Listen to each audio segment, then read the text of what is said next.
Je suis Aurélie, je travaille chez Médecins du Monde depuis 2 ans et je suis actuellement coordinatrice médicale en République centrafricaine. Médecins du Monde intervient en République centrafricaine suite à la crise depuis décembre 2013 et met en place une mission d'urgence. On intervient sur Bangui et sa périphérie essentiellement. En matière de santé sexuelle et reproductive, on travaille sur ce qu'on appelle le paquet minimum d'activités à mettre en place sur la santé sexuelle et reproductive, ce qui implique dans un premier temps déjà d'avoir une très bonne coordination avec les autres acteurs de façon à mettre en place une action la plus pérenne possible. Donc Médecins du Monde est très présent sur tous les espaces d'échange, que ce soit en matière de santé ou en matière de violences liées au genre. En termes d'activités plus opérationnelles, la première activité, c'est de permettre aux femmes un accès à des accouchements sûrs et à des soins obstétricaux d'urgence de base. Donc dans un premier temps, c'était la mise en place et la réhabilitation d'une maternité qui avait été pillée suite aux violences pour permettre les accouchements normaux déjà. Et là, on travaille sur l'accès à des accouchements instrumentaux et à des soins post-avortement. On a aussi mis en place un système de transfert vers des hôpitaux de référence qui permettent la prise en charge des complications et qui disposent d'un bloc opératoire pour permettre l'accès à une césarienne par exemple. En situation d'urgence, c'est aussi important de travailler sur la prévention du HIV. C'est ce qu'on fait également. Donc ça passe par quoi? Ça passe par l'accès à des préservatifs. Ça passe aussi par la mise en place des précautions standards universelles dans la dispensation de soins. Le dernier élément qui est extrêmement important en termes de santé sexuelle et reproductive dans les situations d'urgence, c'est de permettre un accès aux soins aux victimes de violences liées au genre et notamment aux victimes de violences sexuelles.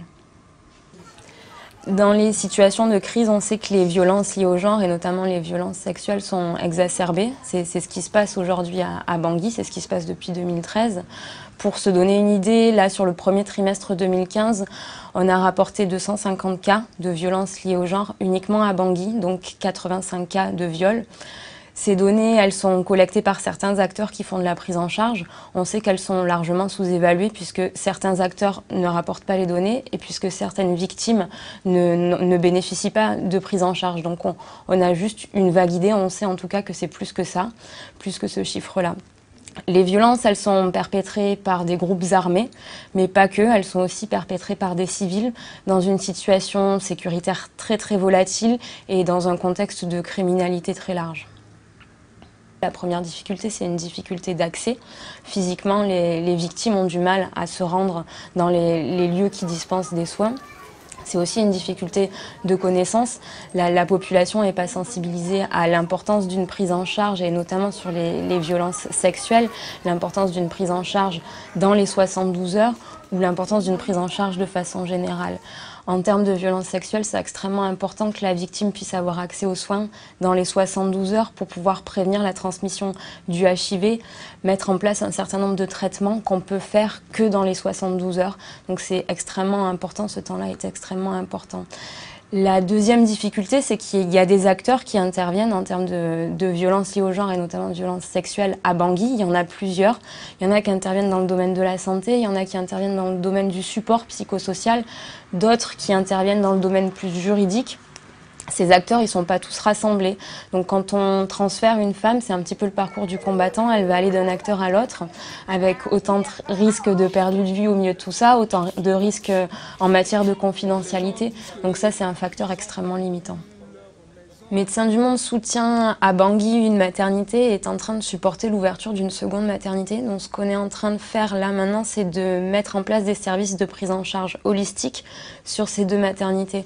Prise en charge holistique, ça veut dire quoi? Ça veut dire d'une part l'accès à une prise en charge médicale. Donc en fonction du délai dans lequel la patiente se présente, on va dispenser un certain nombre de traitements ou à minima permettre des tests de dépistage rapide pour le HIV et la syphilis. Dans un second temps, c'est prise en charge psychosociale avec la formation des personnels de santé et des agents psychosociaux des maternités, notamment à l'écoute compatissante pour permettre un accompagnement des victimes. Le troisième volet, c'est une prise en charge juridique. Et cette prise en charge, on l'a fait via un partenaire local qui travaille avec nous, c'est l'Association des femmes juristes centrafricaines. On a mis en place des permanences de conseil juridique sur les 2 maternités sur lesquelles on travaille, celle sur laquelle on est déjà et celle qu'on est en train d'ouvrir, avec 2 agents juristes qui sont là à plein temps pour faire d'une part de la sensibilisation au droit, mais aussi pour accompagner les victimes dans leur démarche juridique si elles souhaitent avoir un dépôt de plainte ou avoir un conseil.